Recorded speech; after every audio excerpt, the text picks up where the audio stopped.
straight out to our exclusive guests, Brandy's mom and dad, Janet and Shane Smith. Full disclosure, I got a call from you via a friend that said, hey, there's a couple in Georgia that's frantic, and will you help? And I talked to you this morning, and you convinced me that your story is deserving of telling, even though the cops apparently don't think anything to see here. Janet, what has this been like for you since your daughter disappeared more than 2 weeks ago? My heart sank. You know, you can't eat, you can't sleep, you don't know what's happened to her. I know a lot of people think she just walked out, so, you know, don't look for her, but who's to say? You know, what do? Do you wait until they find her somewhere, and then they say, why didn't you look? Now, cops seem to think, well, she's an adult and she just sauntered off with this guy. I understand from you that the guy had been in rehab as well, Yes. and that they sort of crossed each other. He was checking out shortly after she checked in. So wouldn't they know that he wasn't the Uncle Larry since he had been there? I guess he just approached the front desk and said, I'm the Uncle Larry, allegedly? That's what I presume happened. The one day that she had left with him, I got a call, and she ended up in the hospital with a seizure. Well, she does have medical issues, and she needs medication. I want to bring in Lisa Lockwood.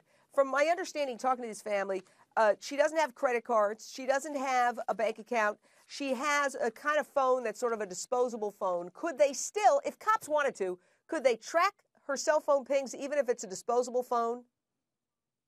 It depends on who the provider is for that.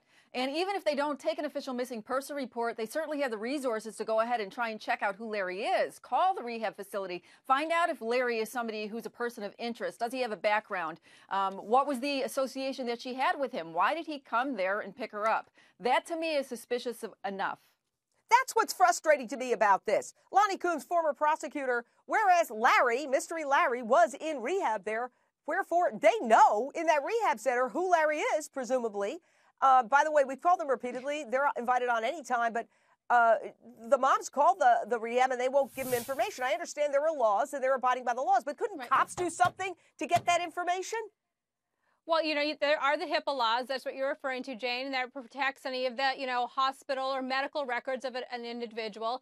Look, this place already didn't recognize him apparently when he came in and said he was Uncle Larry, so I'm not sure what kind of records they had or how familiar they were with this man. But let's also recognize, as devastating as this is for her family, you know, police also are looking at this as how much evidence do we have to go on? What we do know is that she is an adult. She has had addiction issues, and it's not uncommon for people with addictions to take off and go on a bender or go and disappear for a period of time. I have the dubious honor of being an expert in this department, and we don't want to knock the rehab. They're doing good work.